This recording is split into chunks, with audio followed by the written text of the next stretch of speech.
Alrighty, so this is Diesel We the People News one more time. Alright, again, as usual, not attorney nor care to be one. Okay, I am not giving legal advice. This is an educational purpose video. Okay, so that way we, the people, never just look straight forward, always look around us, be able to protect ourselves by any means necessary, and take our power back. Okay, by any means necessary. Okay, um, this was more like a off deal, but it kind of lingers into going after the attorney and judges. This is Randy Kelton. Okay, he's victorious in Texas. The people know him.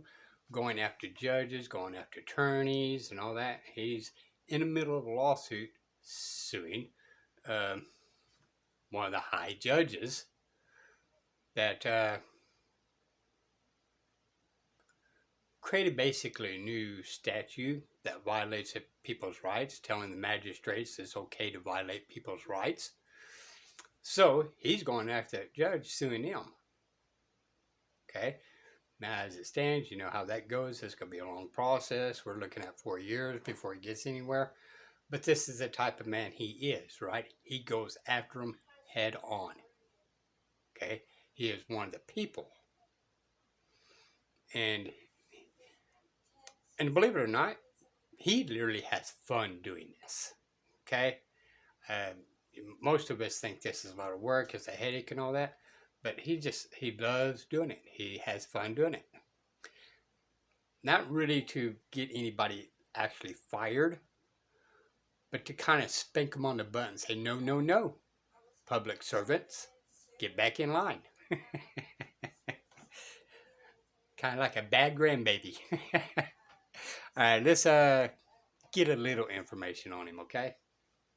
Randy Kelton in Texas, people, and we can all do this in every state. Just saying. But it's not to ruin their careers. It's not to get them in trouble. To get their attention. Remind them we have a set of rules, and you're to follow those rules. Don't care if you like the rules or not. I don't care if they're convenient or not, but you follow them. If you don't, me, this ordinary, everyday citizen, I am your worst nightmare. Only I can go directly to the grand jury. And I have a methodology for doing that. You take a criminal complaint, like whenever you go to the feds, they're hard to get to. So what you do is you make up a criminal complaint and you put it in an envelope and you send it to the special agent in charge of the local FBI. That's the only guy whose name you can get. The FBI agents no longer tell you who they are. We got secret police now. The only name you can get is a special agent in charge. So you send it to a criminal complaint to him, and you put a cover letter on there and ask him to initial this cover letter and return it in the included stamped self-addressed envelope. Well, you're not going to get that letter back. But you also, when you send the document to him, you insure it for $500. That costs about $10 or $15. So when you don't get that cover letter back, then you call the local postal inspector and tell him, I want my $500. So they're not going to want to give you $500. So the special agent in charge of the local FBI is going to get a visit from two knuckle dragging postal inspectors who have no love for the FBI. And they're going to force him to swear on a stack of Bibles that he actually got this, so they don't have to give me $500. And then, since I didn't get it back, I have reason to believe and do believe that he did not give notice to the grand jury of this crime.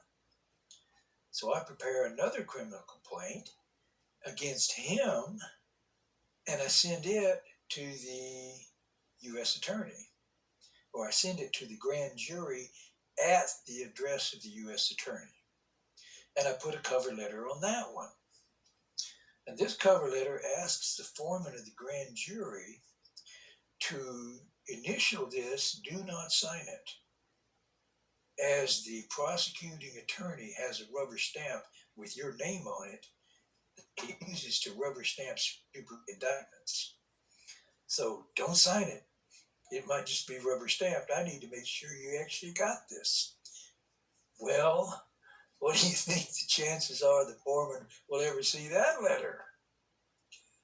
Somewhere between little and none. So when I don't get that one back, then I send another letter to the grand jury with a complaint against the U.S. attorney for shielding the special agent in charge from prosecution. And when the U.S. attorney gets that one, that's when he's going to say, that guy set me up.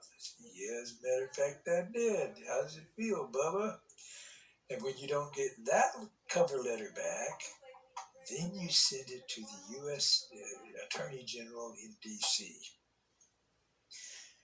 Do you know what every U.S. attorney must do when a new president takes office? They have to file their resignation so that the president can get rid of any of them he wants to and replace them with his own people. Well, they generally don't do that, but the president has their resignation. They can pull the plug on him anytime they want to. And U.S. attorneys are terrified that will happen.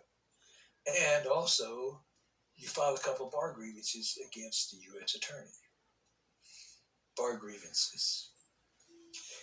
If you file a bar grievance against a lawyer in any state in the United States, the state bar will get that grievance and they will throw it in the trash. And they'll send you back a letter that says, we examined into your accusation, find it does not rise to the level of misconduct. And that's a good thing. The reason it's a good thing is their insurance carrier knows they'll throw it in the trash. So how does the insurance carrier measure its level of risk? By valid bar grievances. Heck, the trash all of them. By the numbers. There are 9 underwriters of legal malpractice in the country. They're all underwritten by Lloyd's of London. They all have the same criteria. 1 bar grievance your first year of practice, they cancel immediately. 2 bar grievances, any 1 year of practice, they cancel. 3, they'll cancel your law firm's malpractice insurance. Valid, invalid, they don't care. TCOL complaints or professional conduct complaints against police. If a policeman gets 6 professional conduct complaints against him, the jurisdiction has a bond for their whole department. It's just a big insurance policy, a group insurance policy. And it is the agent's job to charge his client as much as possible and getting a claim. So he's going to go to the sheriff or the chief of police and say, look, you got this guy here. He is an unacceptable risk. You keep him, we'll raise your bond rating for the whole department. What do you think is going to happen to Joe Jackboot next time his contract comes up for renewal? Bye, Bubba. Now that might not be right, but life is tough. Deal with it. Judges, judicial conduct complaints. It puts a mark on their chart that never goes away. Same thing with bar grievances. Once a lawyer gets a bar grievance, so you got this lawyer who's got 3 bar grievances. You give him a client, he wins the case, but he doesn't win as much as the client thought he should. And he checks the guy out and he finds he's got 3 bar grievances against him. So what the heck is this? You give me this loser. Then he sues the insurance, the law. It ruins their career. Professional conduct complaints are the most powerful things you can do. And you can do those with absolute impunity. If you bar grieve a lawyer, he is forbidden to mention it to you. If he does, you bar grieve him a lot. So it's kind of like you go into court and you stand behind your table and The lawyer goes over and stands behind his table, and before court starts, you walk over and kick him right square in the seat of his professional pants. And he's got to stand there and act like you didn't do it. Tough lawyer. I don't suggest people ruin lawyers' careers unless they earn it. The problem is they always earn it. Lawyers have been taught not to represent their clients. They're taught by judges. They're terrified of judges. When lawyers go to law school, they don't tell them that you're going to spend the rest of your professional career kissing some arrogant judge's behind. But that's the reality. A lawyer's not going to do anything to represent you if it could possibly annoy the judge or the prosecutor, because he feels like they will retaliate against his next client if he does. And they're right. They will.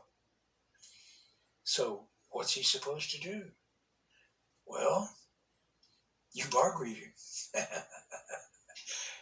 Okay, it's kind of, going to court is like sitting down at a four-sided chessboard. It's all about relationships. A couple of you get relationships between you and you knock out one of the other players. And then the others gang up on another and knock him out. It's all about relationships. So you go into court, you sit down at your table, your lawyer's to your right, opposing counsel to your left, the judge across from you. You have a relationship with your lawyer. Your lawyer has a relationship with opposing counsel and with the judge. If you can't get inside those relationships, you're going to get screwed. So the first thing to do is bar grieve your own attorney.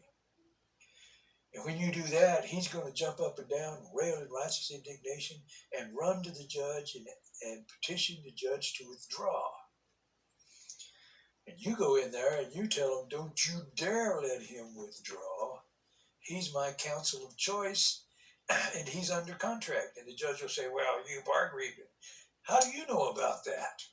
He's not supposed to mention that to anybody. I'm going to have to bar grieve him for that. Well, and if the judge allows that attorney to withdraw, he's interfering with a third-party contract, and he's dropped his immunity for that. Roger, who put comment on the screen, taught me that from you. Roger asked, He's right. The judge asked me if I filed a grievance against the public defender. So being a confidential matter, that attorney told the judge I had done that. Yeah, he did. He should get a bar grievance for that. And the judge should get a judicial conduct complaint for listening to it. He should have told him not to tell him. But this is how you get inside their relationships. Then the lawyer runs to the judge. Oh, judge, you got to help me. You got to help me. I got this unruly client here, and I'll pay you back on the next one. This wins cases. It's not about the law, guys. You know, I'm a creature of statute. But I understand at the end of the day, it's not about the law. It's about politics. Before you do anything, consider the politics. What's going to happen when you take this lowly clerk out here who's following the judge's procedures, and you craft a criminal complaint against her and give it to the judge and ask him to issue a warrant for her arrest? I did that for the last ticket I got. Oh, she was not a happy camper. But I didn't press to get her arrested. I made a little noise and I jumped up and down and I railed in righteous indignation. But I didn't really want her arrested. I just wanted to get her attention. We need to start getting their attention. And we can like no one else can. We tend to want lawyers to do our work for us. They can't. Lawyers have been neutered. You just have control of all of them. So you go for the judge. Judge want to have himself an attitude? I'll help him out with his attitude. The judge has two duties. He must determine the facts in accordance with the rules of evidence, then apply the law as it comes to him to the facts in the case. As it comes to him is important. He can't go out and find the law himself. It must be in the pleadings. If it's not in there, it's not before the court. You can give the judge the most convincing reasons and compelling stories and as to why he should rule in your favor. But if you haven't given him facts and law, you've given him nothing he can work with. All right, we're going to leave it right there because we're 15, 16 minutes, okay? Which goes back to what I said previous on other videos, right? Where's your standing? Where's your facts of law? Right? If you go into the courts and you claim you're a taxpayer, then the judge, the only thing he can do is rule that you're a taxpayer. If you go in there and say you're not a taxpayer and give evidence how you're not a taxpayer, or them not providing evidence how you are a taxpayer, right? Remember, a taxpayer is someone that files a return. Your private property has never been asked for a return. A return is for businesses. So, he's right. There is a couple of different standings in there. Which one you're going to pick, and you got to be precise because the judge is going to rule on one side or the other. Of course, government's going to fight itself. So even though you're in the right standing, them attorneys, and them judges are playing along, get along. Go back and what? Bar a grievance. If you have to, every 10 minutes. Right? That's what Alphonse did. He took his advice, and Bar Granny did a judicial complaint on judges and got them removed, and got some attorneys removed for filing bar grievance. All right? It takes time, takes patience, and have fun. This will be the People News. Till next time. Bye, y'all.